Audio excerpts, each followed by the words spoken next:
Cuma күнү эки жолу азан айтылат. Себеп биринчи азан айтылгандыгы анан эле эл унутуп калса эле эмне дейт? 2022-жылы ажыга барып келгендечи деп эстетип турат. Аялдар күйөөлөрүнө ыраазычылык, рахмат айтып туруш керек. Себеби күйөөлүү болуу бул өтө ошол азан болгондон кийин сыртта соода сатык кылган дагы болбойт. Аллах ошону да тыйып койгон да. Ошого бут ооруйт, ошого машинеси бузулат, ошого айлыгы кээде берилбей калат, ошого дыйкан суу жок, эмнеге деп ата энебизге кээде айтып койсок барго оорубай калат. Айыгып кетет.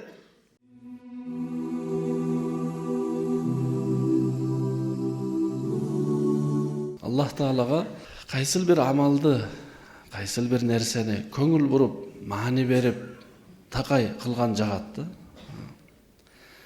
Бир нерсени үзбөй кылган Аллах Таалага өзгөчө жагат. Пайгамбарыбыздан сурашкан, эң жакшы сооп иш кайсыл дегенде, аз болсо дагы үзбөй кылган.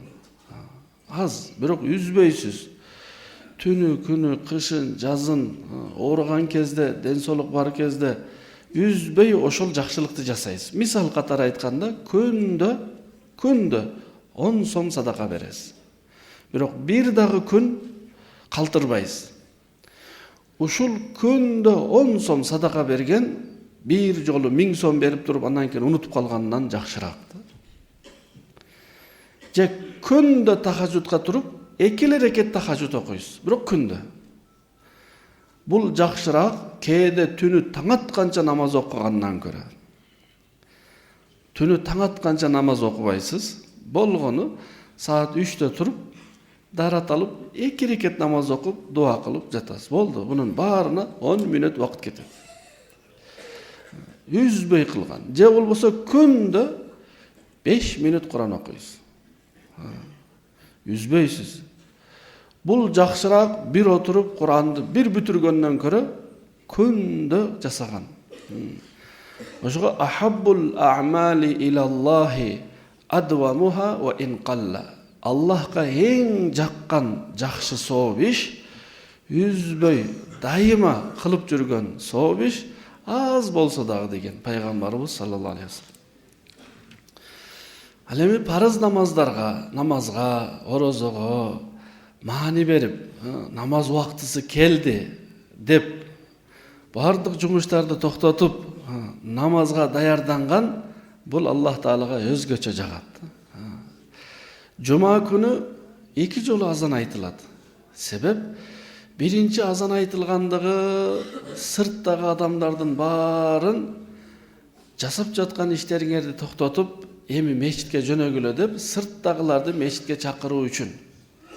Ал эми экинчи азан бул мечиттин ичине чогулуп келгендерге кулактандыруу. Сүннөт окуп жатсаңар, Куран окуп жатсаңар, сүйлөшүп жатсаңар, эми көңүл бургула, жума намаз башталмакта деп экинчиси ошол. Ошого жума күнү биринчи азан болгондо саат 1:30 биринчи азан болот. Ошол азан болгондон кийин сыртта соода сатык кылган дагы болбойт. Аллах ошону да тыйып койгон да. Себеби жума намаз өтө маанилүү болгондугу үчүн. Ал эми күнүмдүк 5 маал намаз, мисалы жумуш иштеп жатасыз, дүкөндө, офисте, талаада, устаканада, же үйдө эле азан укканда ошол жерде токтотуп коюп, бүттү, дүйнөлүк иштин убактысы токтоду, түгөдү, мени чакырып жатат. Хайя алас салах дегени келиңиз намазга, 2 жолу айтат. Келиңиздер намазга, келиңиздер. Мени чакырып жатат. Эми токтотуп, дүйнө иштерин баарын токтотуп, даярданып намазга барган, ушул намазга болгон көңүл бөлүү, намазга болгон маани берүү болот. Аллахка ошол жагат. Бир уста темир устасы экен. Темирден така жасайт, бычак жасайт. Темирди кызытып, балкасы менен чабып иштейт. Анан ошол иштеп жатканда азан айтылып калса, балкасын көтөргөндө азан айтылып калса, ошол көтөргөн балкасын бир чабып алайын дебейт экен, ошону артка таштайт экен. Болду, бүттү. Allah Taala ошол темир устаны ушунча жакшы көрүп, периштелерди чогултуп айтат экен. Азыр азан айтат, мына адамдын жасаганын карап карагыла деп периштелерге сыймыктанат экен. Азан башталганда мунун ишин карагыла дейт экен. Ушундай балкасын көтөргөндө Аллаху акбар десе артка таштайт экен. Намаз окуп эле коюу маанилүү эмес. Намазга канчалык биз маани берип, көңүл буруп жатканыбызды. Чай ичип жатсак достор менен мисалы, же бир жумуш кылып жатсак, азан болсо, ошол жерде токтотуп намазга даярдангандык бул биздин намазга болгон маани берүү, намазга болгон кадыр кымбат болот. Ошончолук адам Аллахтын астында кадырлуу, барктуу болот. Намазга бөлүнгөн убакыт берекелүү болот. Мындай эмес, жумушта намаз окуган адам бекерлеп жарым саат убакыт кетти. Жок, намаз окуган адамдын убактысына Алла ушунча береке берет. Аз убакытта көп ишти жасап салат. Мисалы, багымдат намазына турган адам саат 5:30 багымдат окуп бүтүп, караса жумушка чейин дагы 3 саат убакыты бар. Түшкө чейин 8 саат убакыты бар. Эмне кылат бул адам? Ушунчалык убакыт. Ал эми багымдат окубаган адам саат 8-де турат, шашып жумушка да үлгүрбөйт, же ошого Аллах убактыга береке берет намазга. Бул дүйнөдө ар бир адам, жаш бала болсун, чоң киши болсун, аял болсун, эркек болсун, жүрөгүндө ушундай бир умтулуу бар да. Эмнеде биринчи болсом экен деген умтулуу болот. Ар бир адамда, мектепте окуучулардын арасында начар окуган бала эч качан айтпайт, мен начар окуймун деп. Калп болсо дагы айтат, мен жакшы окуйм депчи. Жумуш иштеген адамдар дагы аз айлык алса, аны жашырат, көп кылып айтат. Жок, мен көп айлык аламын дейт. Эмнеге? Адамдын ичинде жарышуу сыпат бар да. Мен башкалардан кем болбошум керек деген бир өзгөчө сыфат бар. Ар дайыма жарышып жүрөт бул дүйнөдө. Бирок дүйнөлүк нерселерде жарышта бир эле адам биринчи болушу мүмкүн. Спорт болсун, бир эле адам биринчи орунга, калгандар биринчи боло албайт. Бирок сооп иш жасаганда баарыбыз биринчи боло алабыз да. Бардыгыбыз биринчи орунда боло алабыз Аллахтын астында. Жарыша турган өзү эң жакшы нерсе бул дүйнөлүк нерселерде жарышуу эмес, балким сооп иштерде жарышуу Аллахка жагат. Аллах Таала Куранда айткан: "Ва фи залика фальятанафасил мутанафисун." Сооп иштерде, жакшылыктарда, бейишке кирүүгө умтулууда жарышуучулар ат салышып, жарышып көрсүн деген. Сиз кече канча сом садака бердиңиз? Мен 100 сом бердим. Мен 200 сом бердим. Сиз кече канча Куран окудуңуз жума күнү? Мен 5 минут Куран окудум. Мен 15 минут окудум. Ушул нерседе жарышкан, бири-бирибизге мактанган болот. Бул эл көрсүн болбойт. Сиз канчадан бери намазды такай үзбөй мечитте окуйсуз? Ушул бир 2 ай болуп калды. Мен 5 айдан бери мечитте окуйм. Аллаху акбар. Бири-бирибизде ушул нерселерде сурап, тактап жарышсак, бул Аллахка жагат. Сиз машинаңызды канчага алдыңыз? Мен 10 миңге алдым. Мен 20 миңге алам. Бул жарыштагы жакшы, бирок бир жактанчы дүйнөлүк жактан умтулат адам, кичине көбүрөөк иштейт, чогултат акчасын. Бирок бул бир пайдасыз жарышты. Дүйнөлүк жактан кошунаңыз үй курса, мен андан бийигирээк, чоңураак үй курам. Жакшы, куруңуз. Адалдан табып, Аллах берекесин берсин. Курдуңуз, эмне пайдасы? Кошунаңыз 2 кабаттуу курса, сиз дагы 2 же 3 кабаттуу курган, куруңуз, берекелүү болсун. Бирок пайдасы жок да бул жарыштынчы. Пайдалуу жарыш кайсыл? Бири-бирибизден сооптуу иштерде. Сиз канча сүрө билесиз? Мен ушу 5 сүрө билем. Мен 10 сүрө билем. Эми наркы досуңуз дагы эмне кылат? Мен дагы жаттап алайынчы 10 сүрө. Ал дагы 10 сүрө жаттайт. Биз өзү дини жактан, сооп иштер жактан аябай каниеттебиз да.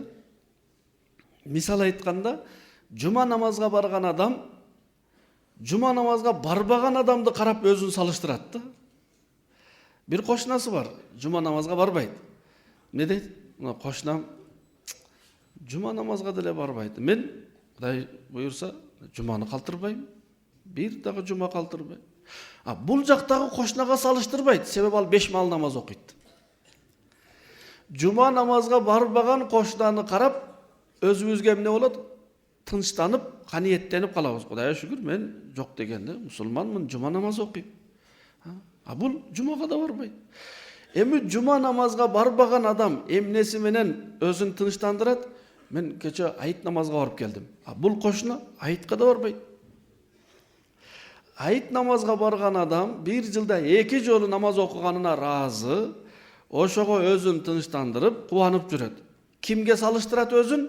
Жума намаз окуганга эмес, 5 маал окуганга эмес, айтка да барбаганга салыштырып, эмне кылабыз? Тынчтанып, ыраазы болуп, шүгүр айтып калабыз. Кудайга шүгүр, мына кече айт намаз окуп келдик. Эми 70 күндөн кийин дагы айт намаз болот, ага да барабыз. Эми жума намаз окуган, ошол айт намаз окуганды карайт, не дейт? Бул жылында 2 жолу барат дейт. Мен жума сайын окуйм.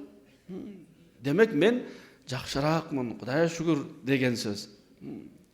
Ал эми 5 мал намаз окуган адам кимди карайт? Жума намазы. Кошунам жумага эле барат. Башка намаздарга барбайт. Мен 5 мал намазга барам. 5 мал намаз жетишеби? Жетишет. Бул жактагы кошунасы же бир досу тахажжуд да окуйт. Куранды да арабча окуй алат. Аны карабайт. Жо, ал эмес, бул жакты карагыла дейт. Биз дин жактан ар бирибиз өзүбүздөн төмөндү карайбыз. Ар дайыма. Эми ажылыкка барып келген болсо, Кудай сактасын, анда не дейбиз? Бирөө бирдемке деп сүйлөсө эле, мен ажыга барып келгем. Мен ажымын. Анан эле эл унутуп калса эле эмне дейт? 2022-жылы ажыга барып келгендечи деп эстетип турат. Силер барган жоксуңар, мен барганмын, Кудайга шүгүр, меники баары жакшы дегендей. Ажыга барып келген болсо, анда өзүнү бир өтө жогору сезип, бардык жакшылыктарды жасап койгондой, эми бир дагы жакшылык жасаштын кажети жоктой жүрөбүз да. Бул дини жактан. Сооп иш жактан. Кичине садака кылып коюп, орозодо бир 20-30 кишиге ооз ачтырып койгон болсок, уйкубуз келбей өзүбүздү жакшы көрүп кетебиз да. Бүгүн 20 кишиге ооз ачтырдым. Ама кошуна иши деле жок. Бир кишини да чакырган жок. Мен Кудайга шүгүр 20 кишини чакырып ооз ачар кылдырдым. Бул жакта кошунаңыз күндө 20 кишиге ооз ачтырат го. Аны кара, жок, ал эмес. Бул жакты кара. Бул дүйнөлүк, дини жактан. Эми дүйнөлүк жактанчы? Дүйнөлүк жактан эч качан биз бул жакты карабайбыз. Дайыма каякты карайбыз? Өйдөнү карайбыз. Дайыма. Жөө басып бараткан адам ар дайыма кимди карайт? Гунаа менен баратканды карайт, баса албаганды карабайт. Гунаа менен баратканды карап, нааразы болот, ичинен ушундай бир ренжип, капа болуп кетет. Менде жок дейт. Басып жаткан бутту кадыр жоктагы, не дейт? Менде гунаам жок. Ал велосипедпи, мотоциклби, машинеби? Менде жок дейт. Эми гунаа менен бараткан адам жөө басып баратканды карабайт эч качан. Эмнени карайт? Өзүнүкүнөн жакшыраак гунаада баратканды карап, о жакшы машина. Меники начар. Көп жейт. Бат бузулат. Бул машина сонун. Өзүбүз минип бараткан Аллах берген машинеге ыраазы эмеспиз да. Ошого бузулат ал. Ошого авария болот ал. Эмнеге? Ыраазы эмеспиз. Кереги жок дейт. Аллах Тааланан алып коет. Кереги жок болсага ыраазылык билдирбей атасың. 30 000 сом айлык алган адам 20 000 сом алганды карабайт. 15 000 айлык алганды карабайт. 50 000 айлык алганды карап, өзүнүкүн не дейт? Аз меники. Жетпейт, бул аз. Ошого бул тапкан айлыгына разы болбогондуктан анын берекеси дагы болбойт, ага разы дагы болбойт, шүгүр дагы айтпайт. Дайыма налып, наразы, капа. Ошол кишиге 50 000 берсеңиз дагы не дейт? Кудайга шүгүр, мурда 30 алчу элем, эми 50 болду. Рахмат, Аллага разымын дебейт. Эми бул 80ди карайт. Меники жетпейт дейт, бул аз дейт. Бул биздин дүйнөлүк көз карашыбыз. ар bir тармакта иштеген дейкан 1 гектар жерге картошка эккен же пияз эккен дейкан Кудайга шүгүр 1 гектар жерим бар дебейт. Меники болгон бүткөнү 1 гектар эптеп алды эле 1 гектар чыгабы чыкпай кошуна 5 гектар жерге эккен.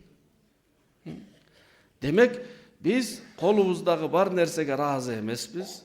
Шүгүр айтпайбыз. Ошого Аллах Таалам биздин басып жүргөн бутубузду, минип жүргөн унааларыбызды, жашап жүргөн үйлөрүбүздү, алып жаткан айлыктарыбызды, эгин тегиндерибизди көзгө көрүнбөгөндүктөн Аллах Таала эмне кылат? Бизди ошону менен сынайт, алып коёт. Ошого бут ооруйт, ошого машинеси бузулат, ошого айлыгы кээде берилбей калат, ошого дыйкан суу жок. Эмнеге? Биз шүгүр айтпай атабыз да. Разы болбой атабыз. Кайсыл деңгээлде болсок, Аллах бизди кайсыл деңгээлге койду? 20 000 айлык аласыз, мына ушул бир велосипедиңиз бар, мына бир жөнөкөй үйүңүз бар. Разымын. Аллага разымын. Шүгүр. Көчөдө жатпаганыма разымын.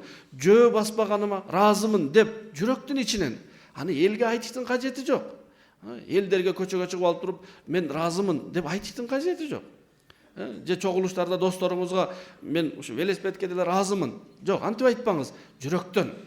Аллахка айтып, алхамдулилlah, Кудайга шүгүр. Мен ушул жөнөкөй болсо да үйүм бар. Ремонту асман болбосо да үйүм бар. Кудайга шүгүр. Жөөп калган жокмун. Мына велосипед, мотоциклим бар. Разы болуп, ошого Аллахка намаз окуп, ыраазычылык билдирсек эмне болот билесизби? Ошол барды Аллах эч качан кемитпейт, аны албайт. Аны Аллах кырсыкка учуратпайт. Эмне кылат Аллах Таала? Эми көбөйтүп берет. Аллах Кур'анда бизге ачык айткан: "Ма яф'алуллаху би'азабикум ин шакартум ва амантум." Аллах Таала силерди кыйнап, сынап, азаптап эмне кылмак эле, эгер силер имандуу болуп шүгүр айтсаңар. Разы болсоңор, эмнеге Аллах силерге бале жөнөтсүн? Эмнеге силерге кырсык берсин? Бербейт дейт. Эгер шүгүр айтсаңар. Эми шүгүр айтканга сыйлыкты караңыз. Ла ин шакартум ла азиданнакум. Аллах Таала айтат: эгер силер мен бергенге шүгүр кылсаңар, разы болсоңор, мен ант ичемин, көбөйтүп беремин. Эми ошол унаңыз чоңойот, үйүңүз чоңойот, айлыгыңыз көбөйөт. Эмнеге? Сиз разы болуп жатасыз да. Мына көбөйтүүдүн жолу, жакшыртуудун жолу барына разы болуу. Кээ бир адамдар эмне кылсаңыз да разы болбойт да. Биринчиси рахмат айтпайт. Чын дилинен өзү адам баласы бирөө-бирөөгө жакшылык кылса, сөзсүз ыраазычылык айтыш керек. Бир жолу эмес. Аталарыбыз бекер айткан жок. Бир туз дам оз тийген үйгө 1000 жолу салам айт деп бекер айткан эмес. Көп ыраазычылык айтышыбыз керек. Рахмат айтышыбыз керек. Адамга рахмат айта албаган, адамга ыраазычылык билдире албаган Аллахка ыраазычылык билдире албайт.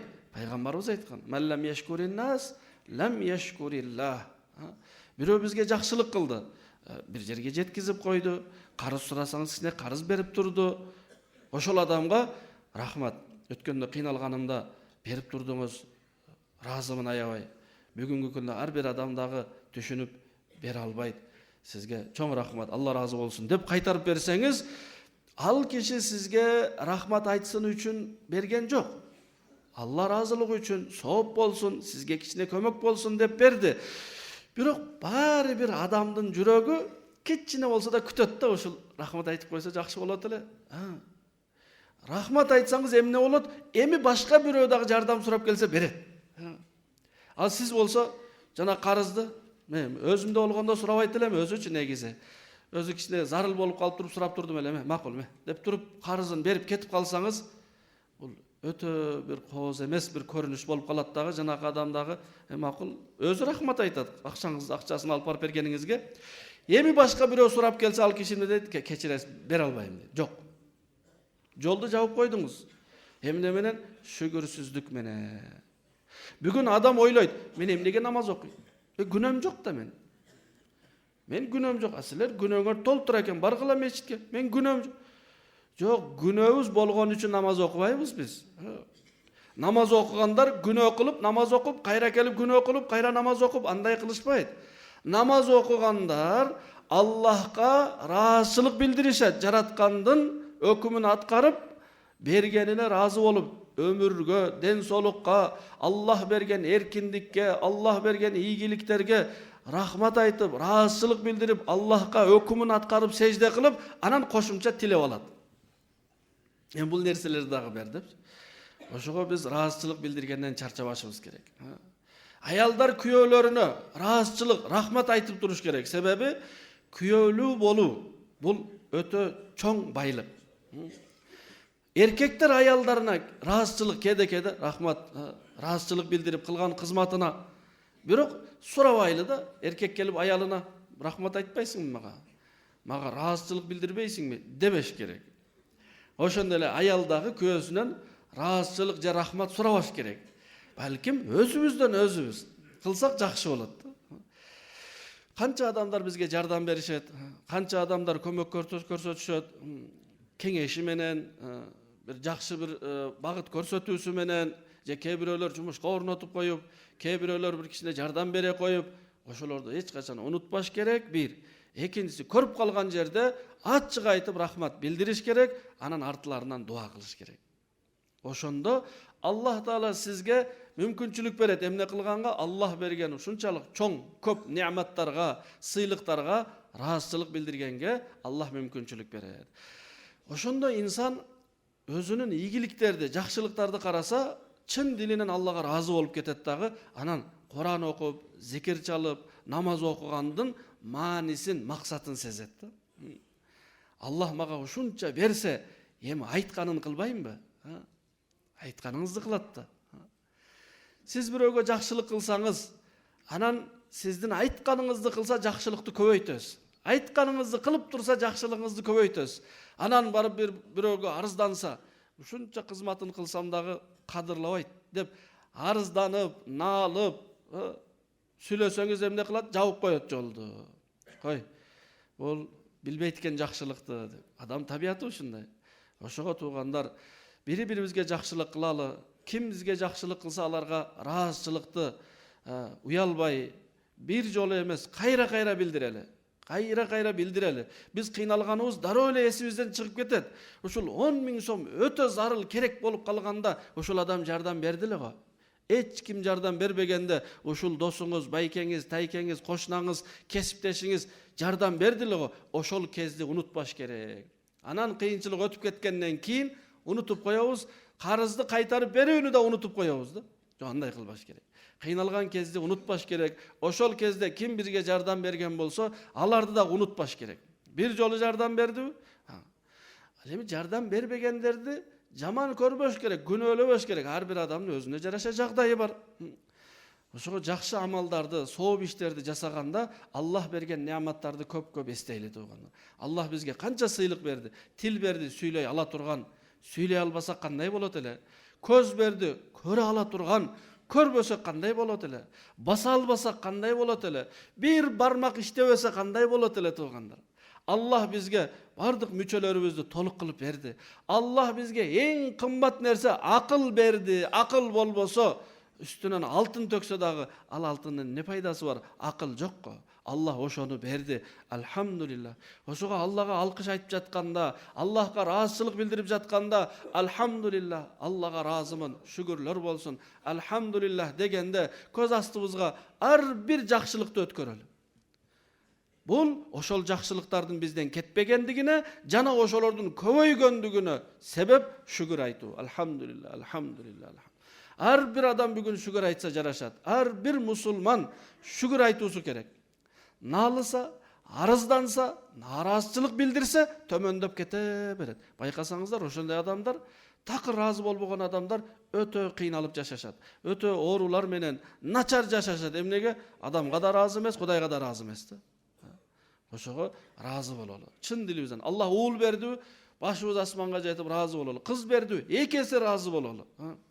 Аллах Таала көп уул перзент берди, чын дилибизден разы бололу. Бербеди, ага да разы бололу. Мүмкүн ошол балалуу болсом же кыздуу болсом мага зыяндуудур. Аллах ошого бербеди. Анан наразы болбош керек.